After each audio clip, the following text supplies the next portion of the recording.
y mueve el esqueleto. ¿Cómo es ese proceso y vos cómo llegaste a abordar esa producción para después decir, vamos a la hora de, vamos a hacer un fondo? ¿Cómo lo descomponemos? ¿Qué le asignas a tus artistas? Entonces, esto aquí, a mí me gusta mucho ver este cambio porque entonces esta es la versión final. ¡Oh, qué bonito! Que los artistas 3D aquí no me vayan a funar, ¿cierto? ¡Que nos funen! O sea, miren que la estética ya me revela a mí el target, porque me está dando un tono, me está dando un montón de elementos que significan y que van dirigidos a cierto público. Y mueve el esqueleto. Bienvenidos a otro episodio de Animación para todo el mundo. El día de hoy vámonos a lo estético. Tenemos una gran invitada aquí, Angie Vélez. Contanos un poquito, Angie, ¿vos quién sos? ¿Por qué llegaste a este mundo? ¿Qué haces acá? Yo soy Angie, soy la directora de arte del estudio y soy la que me encargo pues como de que prácticamente estéticamente todo se vea bonito. Esa es como mi responsabilidad. Y pues soy fanática a morir del arte de los fondos. Me gusta mucho dibujar, ilustrar, toda pues como la parte estética de los fondos en la animación es como mi parte favorita y mi fuerte. Brutal. Por ahí hay un dicho de las malas lenguas que dice, es mejor que se vea bonito a que esté mejor animado, porque usted puede hacer una producción que tenga una estética espectacular y una animación no tan tesa, a que si usted tiene una estética pedorra, pues la animación no la va a salvar. ¿Vos qué opinas de eso? Ay, yo digo que ambas cosas son tan importantes. Claro, la política. O sea, una cosa arrastra la otra, ¿cierto? O sea, es que para mí sería muy difícil escoger, porque no vamos a mentir, o sea, en una serie animada, pues obviamente lo que más resalta siempre va a ser la animación de los personajes, y como tal, la narrativa de lo que esté pasando. Si a mí me ponen a escoger, yo sí soy muy decisivo, yo prefiero que se vea mejor a que esté mejor animado. O sea, obviamente, quiero que las dos cosas estén bien, pero si tengo que escoger, tomo partido. Mentiras. Sí. Pero y eso sí. que muchas veces, yo siento que pasa mucho eso, que como que puede sonar un poquito feo, pero como que menosprecian la parte de los fondos, porque como está en el fondo, eso casi no se ve, lo que tiene que estar más llamativo son los personajes, pero realmente los fondos y la parte artística yo siento que es lo que le da el plus total a una producción, lo que hace que se diferencie de las demás, que resalte pues como producción como tal. Entonces para mí es una parte muy importante. Sí, claro, no, es que cuando uno ve una factura, una calidad estética alta, ya uno inmediatamente, como te digo, a pesar de que las animaciones sean contenidas, no sean tan exageradas, no tengan transmutaciones, no necesitas a los mejores animadores, pero si ya te estás contando una historia sencilla con un arte potente, eso se va. O sea, ya la gente como que dice, uy, aquí hay unos artistas detrás importantes, interesantes, y le da la oportunidad. Bueno, Angie, ¿qué diferencias hay entre una directora de arte de animación y una directora de arte de live action? Uy, bueno, pues yo nunca he sido, o sea, en el live action sí no tengo pues como conocimientos, pues porque obviamente la producción tiene un flujo de trabajo enormemente diferente, pero igual, o sea, la dirección de arte como tal es eso, o sea, hacer que el producto final se vea bonito, como uno encargarse de toda la línea estética, cómo o sea, se va a manejar, por ejemplo, no sé, la paleta de colores de cada plano, la iluminación, los encuadres, que tengan como una composición que sea visualmente atractiva, ¿cierto? Yo creo que eso en cualquier tipo de producción, live action, animada, 3D, es como lo que se encarga pues la dirección como tal. Sí, tal cual. O sea, tienen esas similitudes de que tienen que encargarse y son los responsables de la estética de la imagen del live action, la animación, pero claro, aquí es otra cosa, porque vos tenés el talento y la habilidad de crear cosas de la nada, desde cero. Entonces tenés ese conocimiento de pincel, ya nos lo vas a mostrar un poquito, porque nos vamos a entrar en este momento a la parte de los fondos, ¿verdad?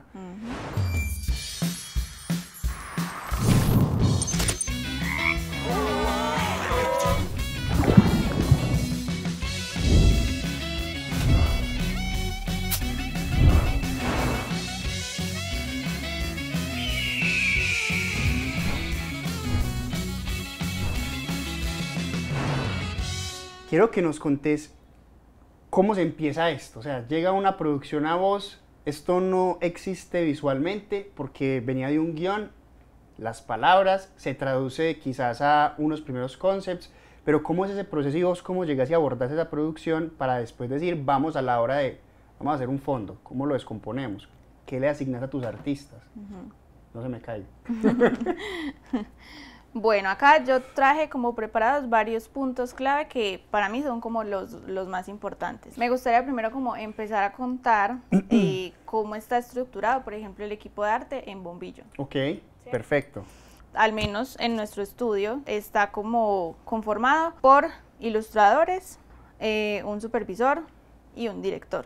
A mí, mi equipo me gusta mucho porque siento que cada uno tiene como unas habilidades específicas que le aportan de manera sustancial al equipo. Por ejemplo, en este caso, el supervisor de arte es Miguel, él es como mi mano derecha, él es el que pues tiene como unas grandes habilidades en concept, en layout, eso por ese lado. Como tal, en los ilustradores tenemos artistas que son muy buenos, por ejemplo, en diseño gráfico, como Valen, Simón, que es muy bueno haciendo 3D, Clay, que es súper bueno diseñando personajes. Como que cada uno tiene una habilidad que hace que el equipo completo esté como muy bien estructurado y como, sí, que se complementan todas las partes. Entonces, eso por ese lado. Y por otro lado, están ya digamos como las habilidades que para mí son como un no negociable de lo que sí o sí debe tener un artista de fondos. Ok, eso es clave. ¿Cuáles son las no negociables para ti? Que cuando los artistas vienen buscando de pronto pertenecer a un proyecto, ¿cuáles son esos no negociables que ellos tienen que tener en la cabeza y dominar? Por acá las anoté. Básicamente son, primero que todo, saber de perspectiva. Sí, o sea, es la perspectiva al inicio cuando uno la está aprendiendo, eso a uno le vuela la cabeza. Pero una vez eso se domina, ya uno con eso puede construir prácticamente que cualquier cosa. Perspectiva de 1, 2, 3 puntos de fuga es fundamental. Ya el que sepa más de 3 puntos de fuga, ya yo digo... Genio. Genio. Pues o sea, no es nada del otro mundo, pero obviamente tiene su nivel de complejidad. Más de 3 puntos de fuga es como para hacer planos, así como con perspectivas así súper dinámicas, no sé, ojos de pez. Aberrantes, ya todo empieza como Ajá, a tirar planos para así cualquier súper lado. amplios, exacto. Ajá. Eso es lo principal. Ok, muy bien. Lo segundo es la composición.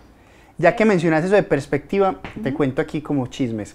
Nosotros cuando empezamos en este proceso de formación con Confama, que teníamos estos filtros iniciales, imagínate que se presentaron como 700 personas, un montón de personas, muchos de ellos que recién estaban saliendo del colegio. Entonces, lo que les poníamos a hacer al principio era dibujar una mesa. Le decíamos, aquí está el punto de fuga, y le dibujamos el principio de la mesa, como decir esa parte de la mesa. Ellos tenían que dibujar simplemente hacia dónde iba la línea y terminar la mesa. No, eso salían con cualquier cosa. Obviamente se entiende porque son personas que apenas están entrando en esto, pero cuando veíamos que alguien tenía esa sensibilidad inicial saliente, pues de alguien que estuviera saliendo del colegio y que ya tuviera esas nociones básicas de perspectiva, uno empieza a ver, ya pues tiene madera, ¿cierto? Tiene madera. Con eso uno va viendo, sí, el nivel que tiene cada artista, porque eso delata a cualquiera, pues. Perfecto, perspectiva clave. Clave. El segundo punto es saber de composición. En la composición como tal, esto sí puede ser como un poquito, digamos, complejo, y es como el punto que a mi parecer es como el que uno hasta el día de hoy sigue aprendiendo. Porque es demasiado complejo, no se trata como solamente saber dibujar bonito y ya. Eso va mucho más allá.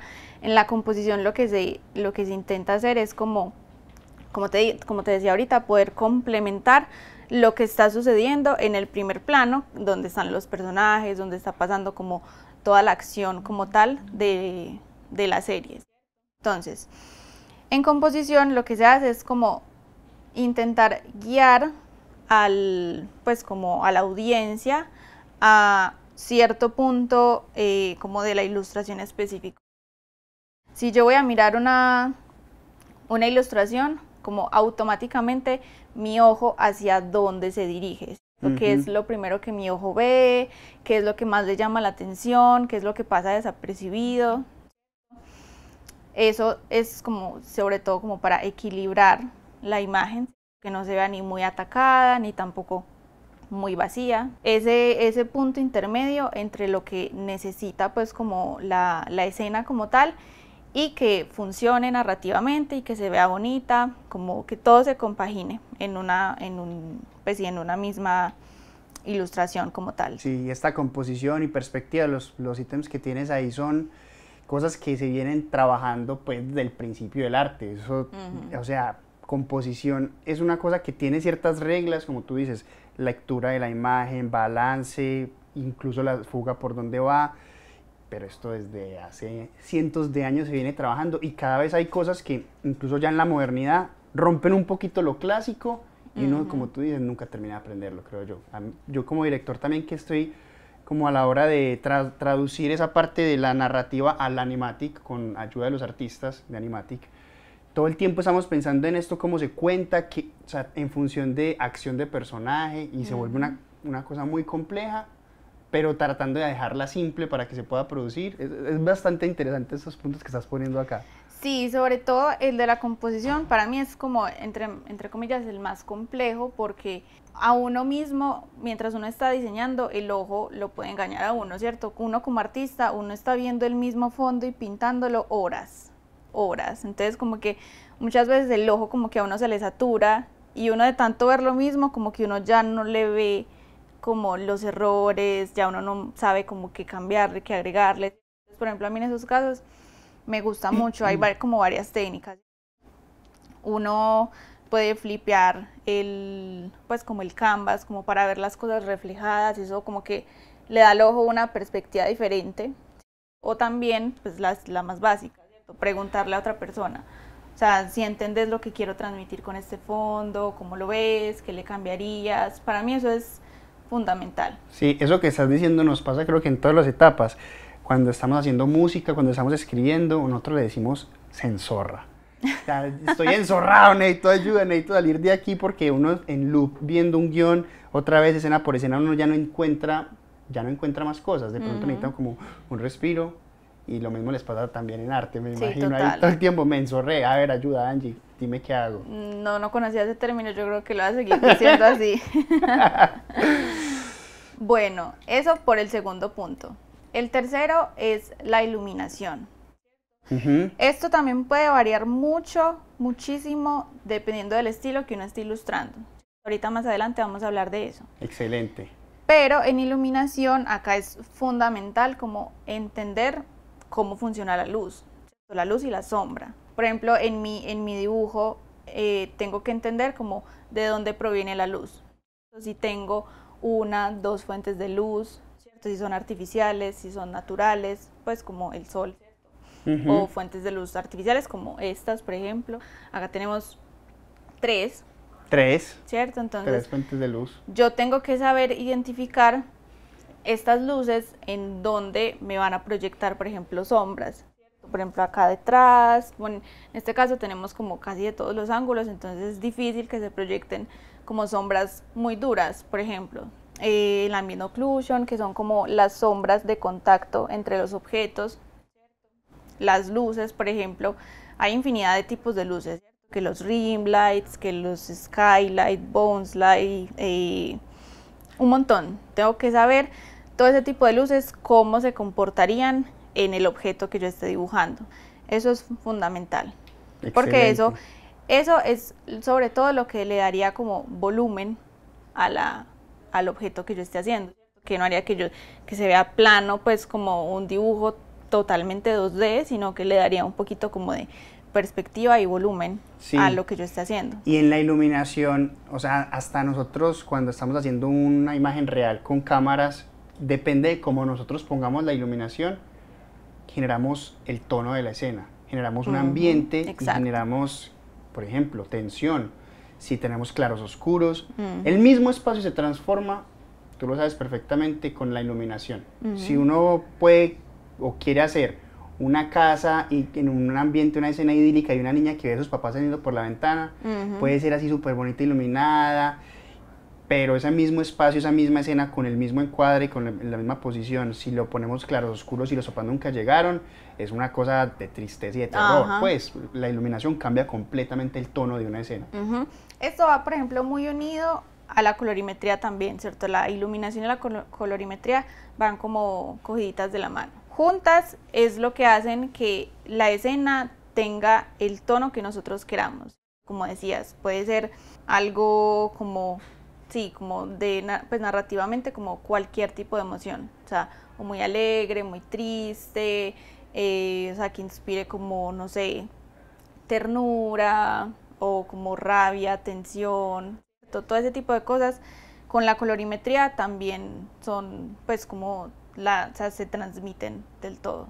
Perfecto. Iluminación y colorimetría son ahí parejitas que juegan mucho, sobre todo en la ilustración. Sí. Y por último, estas dos ya sí no son pues como tan, pues como de habilidad como tal, sino que van un poquito más como en relación a lo que se esté haciendo como tal en la producción. Lo otro para mí muy importante es la narrativa visual, que también va muy unido a eso que estábamos mencionando. Para yo poder hacer una buena iluminación y una buena colorimetría, tengo que tener muy claro cuál es la narrativa de lo que está pasando en mi escena. Si yo no tengo claro qué es lo que está pasando, yo cómo voy a saber qué es lo que tengo que transmitir. Tengo que saber si mi personaje está triste, si está feliz, qué está haciendo, ¿cierto? Como qué acción va a hacer, y tener clara como toda la historia como tal.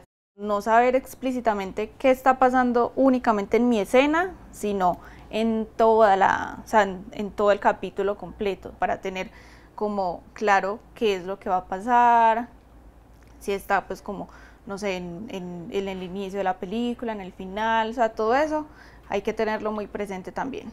Y lo segundo es la interpretación de la animación. Dentro de cada fondo, pues con los personajes, siempre hay acciones diferentes. Puede que, no sé, el personaje pase corriendo, o que se mueva como hacia la cámara, o que tenga, no sé, el fondo tenga como un paneo, un zoom, o un close-up, como todo ese tipo de cosas. Yo las tengo que tener en cuenta desde antes de empezar a ilustrar, para que mi escena pueda funcionar para lo que se esté planteando en el animatic, en el storyboard, en todo eso. Ese que estás mencionando, nosotros tenemos un ejemplo por ahí que después la mostraremos, que es el Pueblo del Olvido. Me acuerdo que teníamos unos paneos súper largos en donde empezábamos por un pasadillo, ¿cómo se llama eso? Un pasaje pues cerrado, y después terminamos en una plaza muy abierta, o un personaje corriendo hacia la cámara, viéndose reflejado por un celular.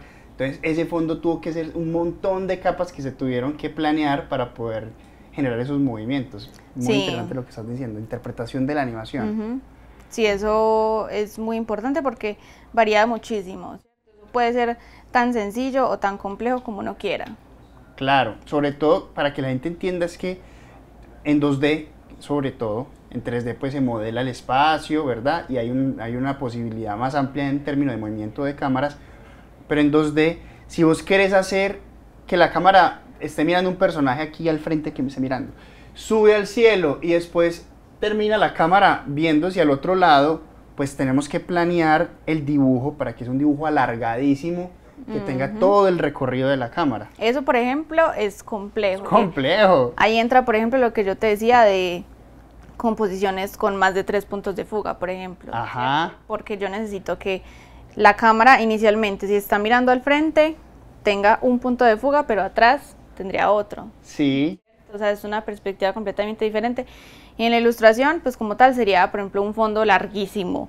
Larguísimo, abajo se vería al derecho y al otro se vería al revés, como para que en composición puedan hacer ese efecto, por ejemplo. Sí, y ese tiene mucha habilidad porque con los puntos de fuga se va deformando los edificios dependiendo de dónde vaya transitando la cámara. Entonces, exacto, sí. Ese es un buen en ejemplo. 2D ese tipo de cosas son complejas de hacer. Sí. Normalmente se hacen como paneos, movimientos pues como de cámara un poquito más sencillos, porque igual hacer ese tipo de fondos también toma mucho trabajo y mucho tiempo, ¿cierto? Necesita muchas requiere manos y mucho tiempo. sí requiere pues como obviamente un nivel de complejidad un poquito más alto. Excelente, Angie. Bueno, y entonces una vez tenemos un equipo conformado, ya tus artistas están listos para empezar, ¿cómo seguimos? ¿Tú qué recibes? ¿Tú qué necesitas entender de esta historia para poder diseñar toda la parte estética y el concepto de una obra, de una serie, una película, un corto o lo que sea? A ver, aquí también es un poquito complejo porque, por ejemplo, cada proyecto que nosotros recibimos acá, normalmente, obviamente es un mundo totalmente diferente. Cada proyecto es único y no se parece al anterior. Cada proyecto tiene su estilo, su línea gráfica diferente y nosotros como artistas tenemos que ser como súper camaleónicos en ese sentido. Entonces nosotros tenemos que adaptarnos de un estilo a otro en un tiempo supremamente corto, por ejemplo. Por acá traje un par de fonditos pues como de previews para mostrar, por ejemplo, los diferentes estilos que podemos manejar acá y diferentes técnicas sobre todo. Excelente. Por acá los primeros que voy a mostrar son de una serie que le tengo mucho cariño, que es Bubbles and Friends. Esta serie como tal es 3D, pero los capítulos tienen algunos como componentes 2D. Entonces en esos intentamos pues como obviamente hacerlo como muy ilustrado, con mucha textura, muy colorido para que sea pues como llamativo para los niños. Y como es una serie 3D, pues intentamos como utilizar mucho ese recurso. Yo soy una artista que es fanática, por ejemplo, del 3D. A mí me gusta mucho utilizar esa técnica como base para hacer fondos o para hacer concept, por ejemplo.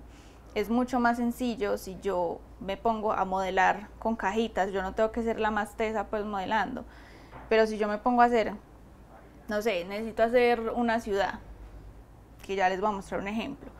Hacemos cubitos, ¿cierto? Cosas sencillas, un gray box, y con eso construyo mi ciudad. Y es súper chévere porque ya la puedo tener como desde cualquier ángulo, puedo como editar el fondo mucho más fácil, que si no sé, quiero cambiar algo de la ilustración, lo puedo hacer mucho más fácil porque en 3D pues es solamente como mover las cosas y ya. Por ejemplo, en este caso tenemos esta ciudad. Ok. Que este modelito lo hizo Simón. Farbias. Hay créditos para el muchacho. Ese man es teso. Entonces, por ejemplo, teníamos este modelito, pero el punto era que esto necesitaba ser 2D.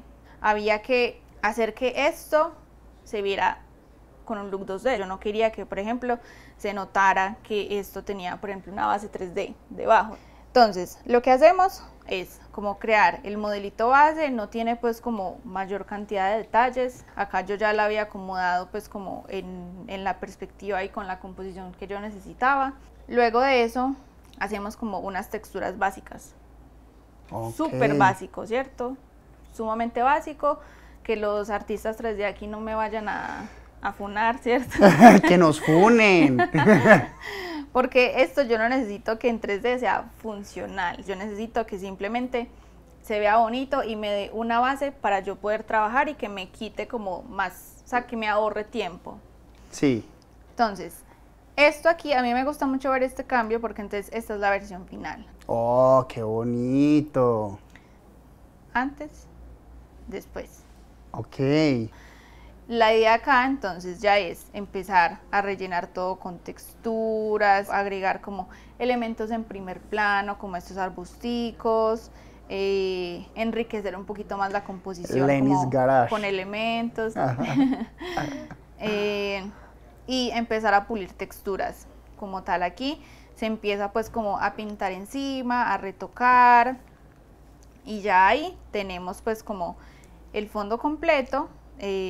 Que como tal pues la técnica ahorra muchísimo tiempo en producción porque normalmente sí, los pipelines de producción no son pues como con tiempos demasiado extensos, entonces sí, hay que entender cómo empezar a optimizar la producción como tal. Y sobre todo esto que estás mostrando aquí, para que la gente entienda como los beneficios de hacer esa base 3D, se ve mucho más reflejado cuando mueves la cámara en la misma escena, cuando tienes ya que, por ejemplo, hacer un ángulo sobre el mismo fondo, o sea, es la misma escena, tienes que volver a dibujarlo en este caso porque obviamente es 2D el acabado final, pero ya tienes todas las perspectivas, toda la base. O sea, cuando mueves la cámara es que empieza a ser mucho más eficiente. Total, exacto. Por ejemplo, en este caso, pues, bueno, tengo solamente este, pero de acá nosotros sacamos infinidad de fondos. Claro.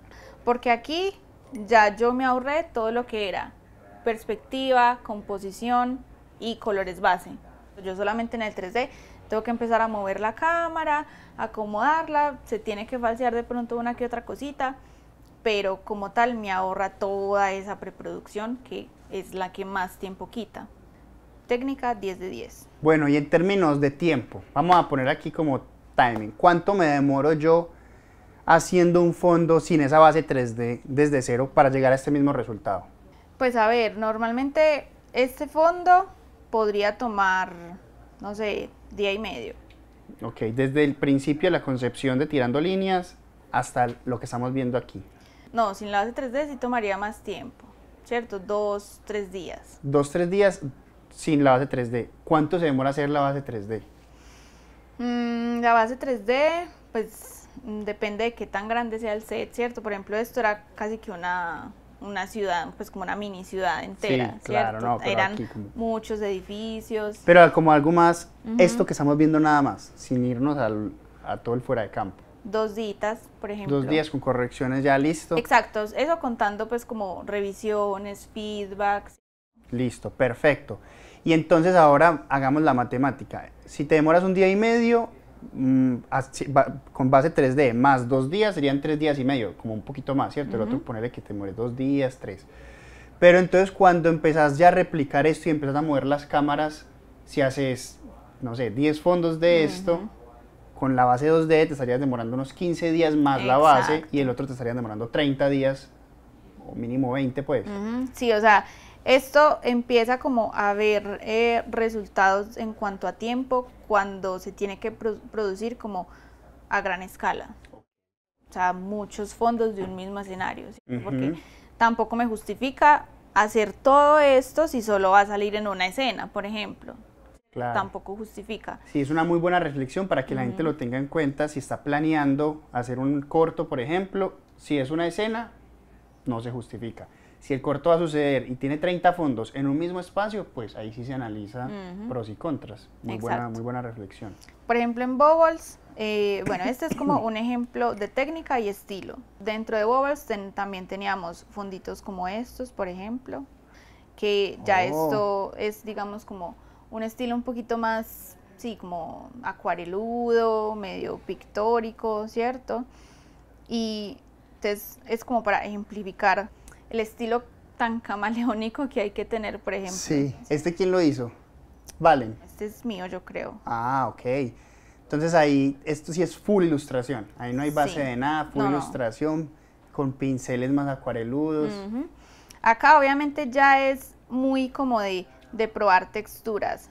Todos estos acabados, los bordes de cada elemento, como las sombras que ya no son como tan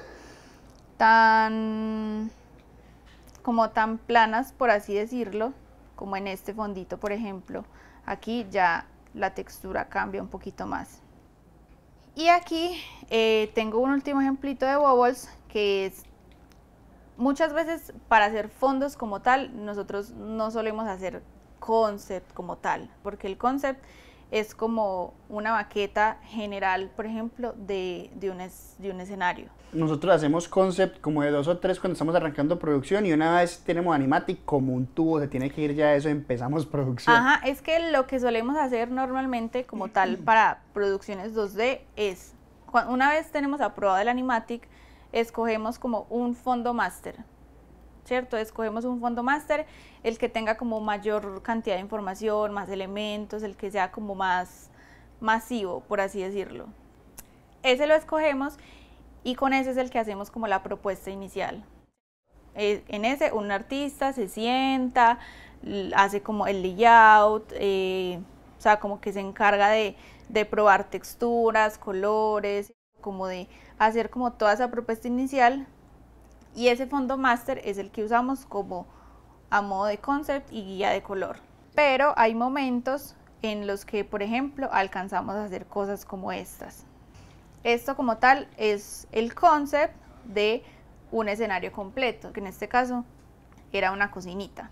Entonces nosotros como tal aquí hacemos como todo el diseño pues sí, como de las 4 vistas, en una vista isométrica para tener como todos los puntos, pues, o sea, como la vista de todas las paredes, y de ahí definimos como paleta de color, como elementos principales, y ya esto lo usamos de base ya para poder empezar a construir los fondos desde cualquier punto de vista, porque aquí también pues sí ya tenemos como todo para construirlos. Sí. Entonces esta es otra forma en la que se puede hacer. Otro proyectico, este también es un poquito ya diferente en cuanto a estilo, y es Flashlight.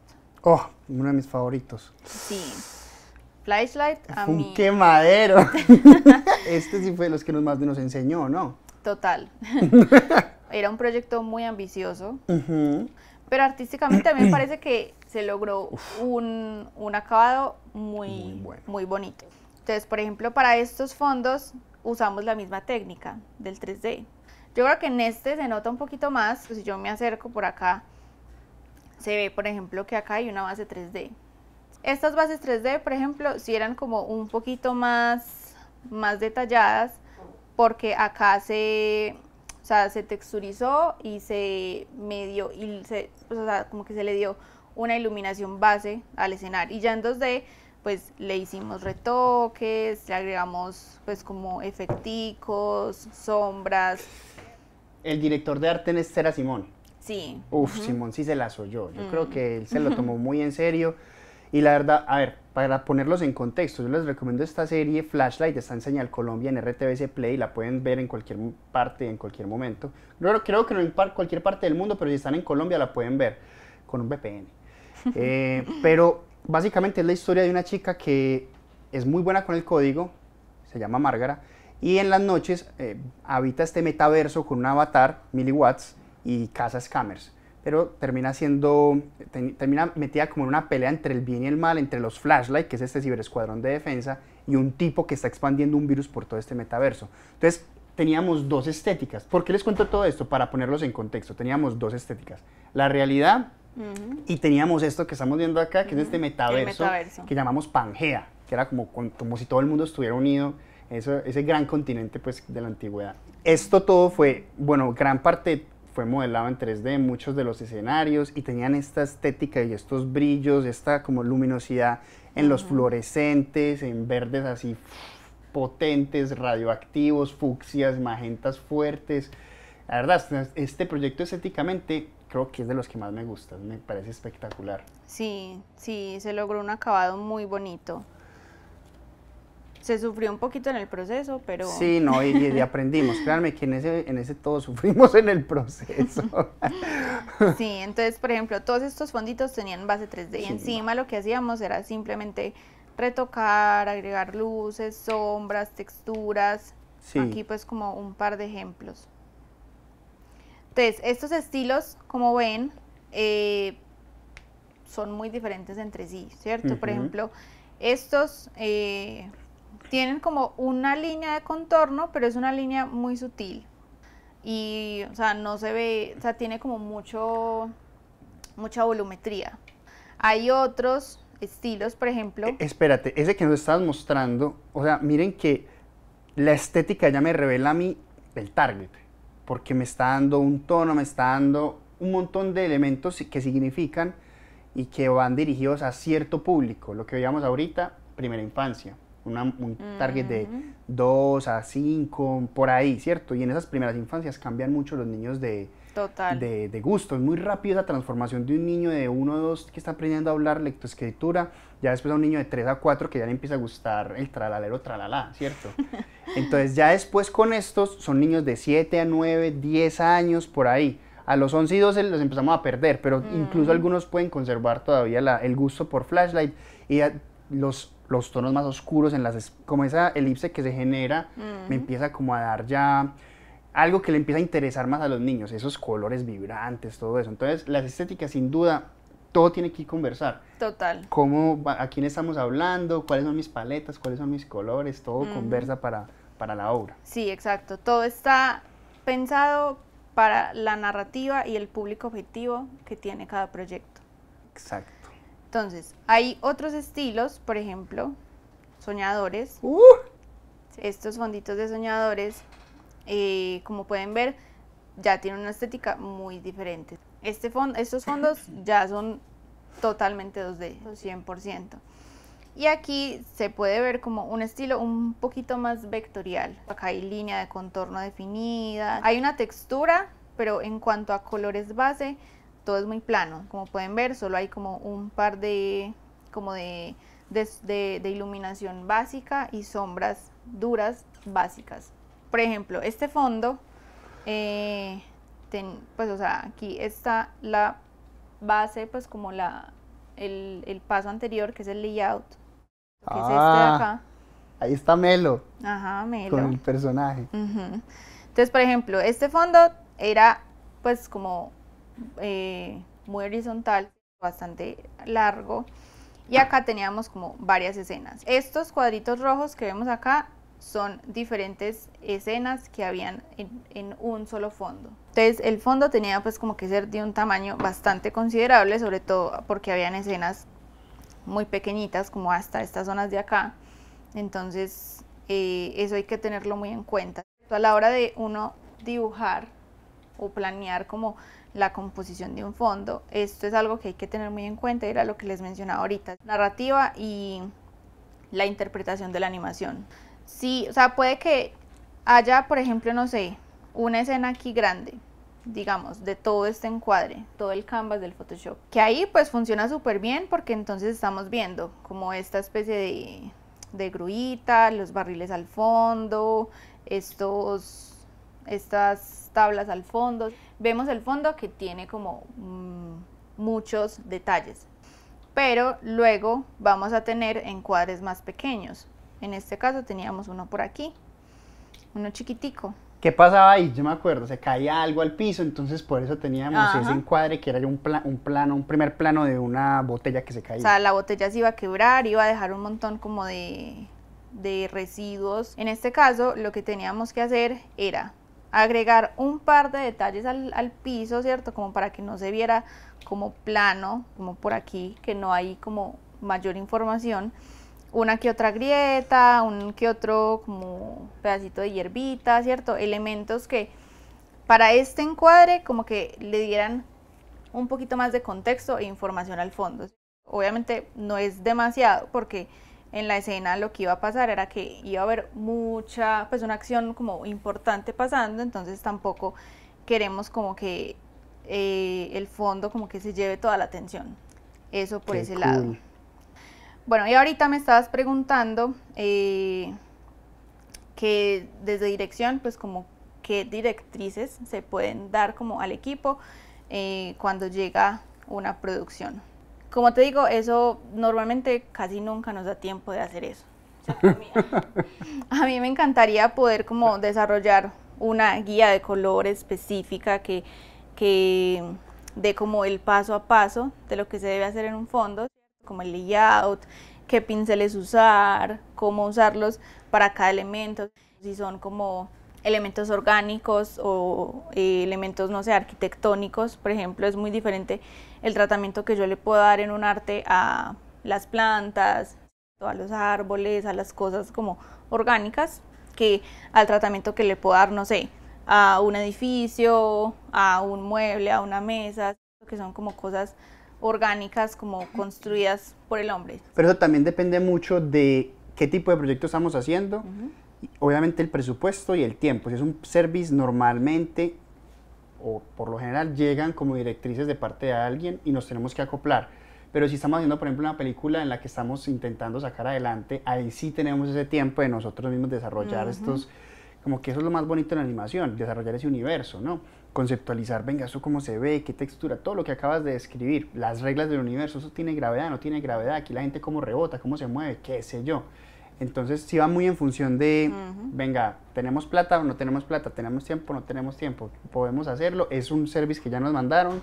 Entonces, depende de varios factores. Exacto, sí. Entonces acá ya sí me gustaría como empezar a mirar cuál es el pipeline específico de la producción completa de un solo fondo. Que aquí tenemos como todos estos pasos. Ok. Para mí esto empieza desde el guión. Sí, claro. Básicamente. En Flashlight nos pasamos. Ahí yo me da culpa.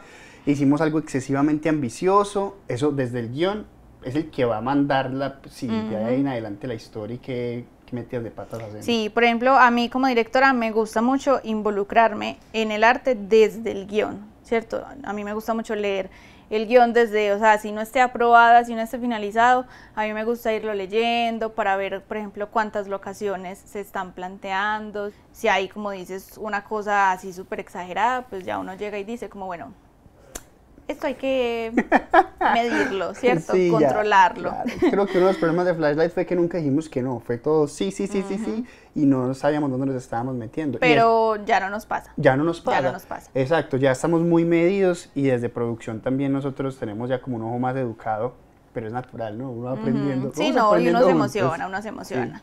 Sí. Luego del guión viene obviamente el animatics.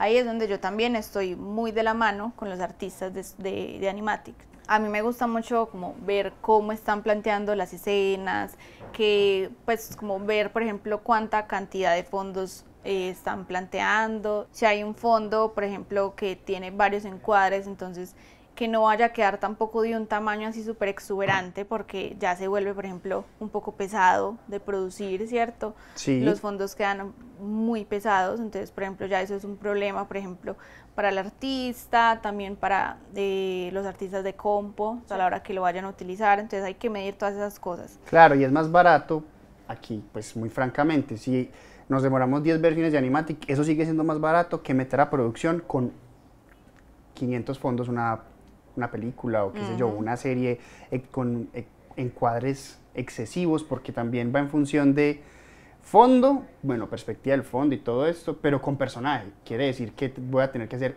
de pronto perspectivas adicionales del personaje, si es una animación cutout, tendré que rerillar, o sea, todo eso en el Animatic impacta.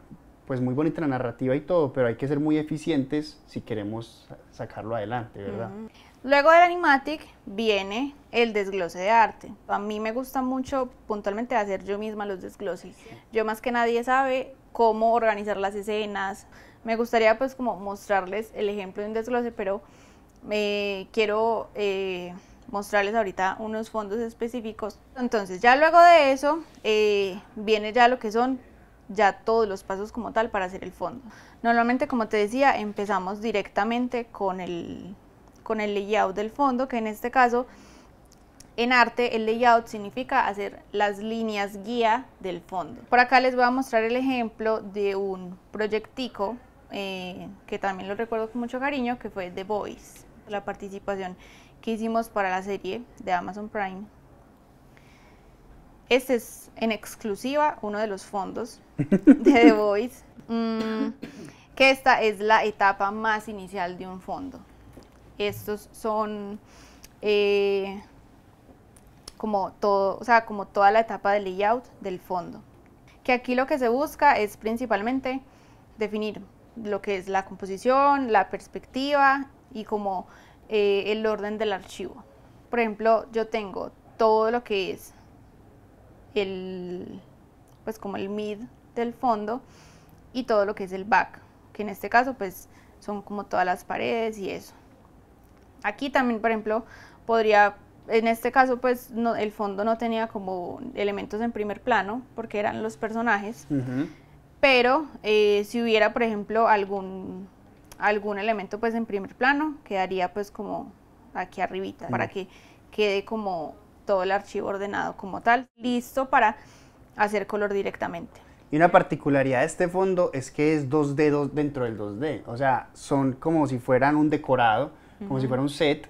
Entonces, ese fondo que ven ahí, por eso se ven como paredes, porque son planas, son como impresiones, y literalmente esos que estamos viendo como las palmeras que son en el midterm, son como impresiones así puestas, el carro, las palmeras. Entonces era una particularidad de esta escena, es eso. Creo que era como la representación de que todo eso era un montaje. Ajá, exacto. Por ejemplo, aquí se alcanza a ver un poquito. Todos estos elementos eran como de cartón. Esto era como un teatro básicamente. Ajá. Una puesta en escena.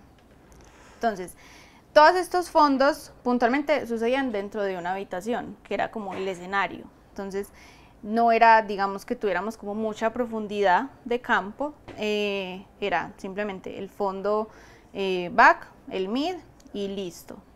Por ejemplo, acá hay una muestra, por ejemplo, de cómo estaban ubicados los personajes. Esta no era pues como la pose en la que iban a ir, porque si vemos el animatic, es algo más o menos así. Estos dos estaban acá al fondo y este acá en el primer plano, por eso la composición estaba libre como para él.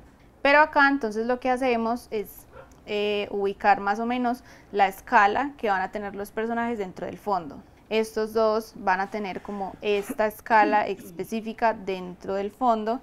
En el primer plano tendrían esta escala como para que no se vea extraño y se vea como desfasado como compositivamente, sino que tenga como una coherencia. Luego de esto ya pasamos como tal a lo que es el color del fondo. Y este estilo como tal era muy detallado, tenía como ciertos requerimientos en cuanto a línea gráfica, pues. Este es el producto final. Como vemos ya aquí tenemos básicamente como los mismos planos, los props del escenario, que eran como estos elementos de cartón, y todas las paredes.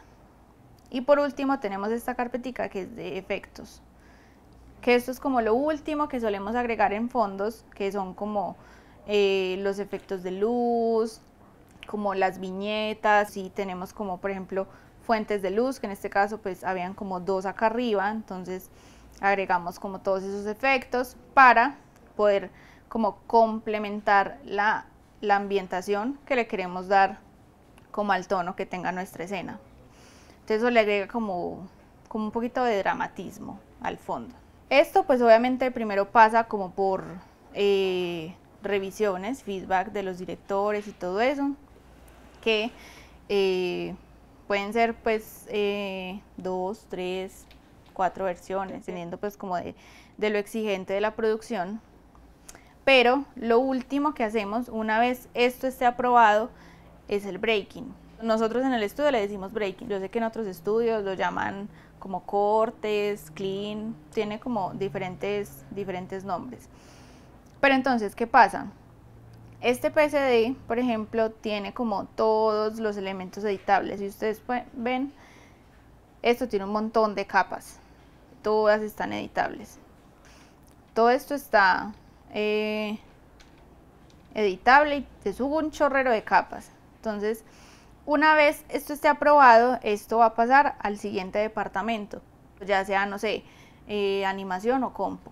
Este archivo nosotros tenemos que dejarlo listo para la siguiente persona que lo vaya a tomar. ¿Y eso qué significa? Que hay que organizarlo de cierta forma para que sea más fácil de utilizar para las siguientes personas que lo vayan a tomar.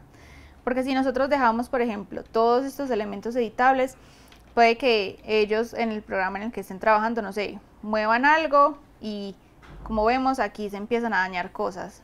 Por error puedo mover estas cosas y veo como que, o sea, se me empieza como a dañar el fondo. Entonces, el breaking como tal es organizar las capas del archivo para que queden como combinadas. Por ejemplo, en este caso, a mí me gusta hacerlo de esta manera. Yo tengo, no sé, estos elementicos del set, este Jeep. Tengo el carrito, por ejemplo, en este grupito están las sombras del elemento. Entonces lo que yo voy a hacer es combinar como todo esto. O sea, la sombra es esta capita de acá, entonces me voy a coger todas las demás y las voy a combinar. Y ya el carrito me quedó en una capa sola. Si este elemento lo llegan a mover, o sea, no se va a dañar, va a quedar ahí completico. Y pues dejamos como la sombrita separada en muchos casos por si el elemento, no sé, se tiene que mover o algo, para que la sombra no quede como, por ejemplo, no sé, pegada al piso o algo así.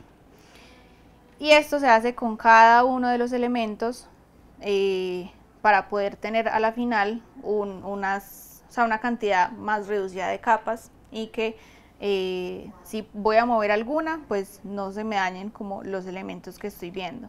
Entonces ese es como el último paso que hacemos y ahí ya sabemos que nuestro fondo está listo para la producción como tal. Perfecto.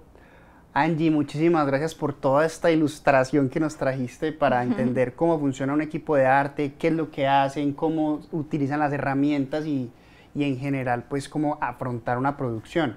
¿Quieres contarnos algo más, alguna historia o vamos cerrando? Pues a ver, es que este tema puede ser tan extenso como quieras. No, ¿cierto? vamos a seguir hablando de arte con seguridad. Sí, no, ya depende mucho de las necesidades de la producción.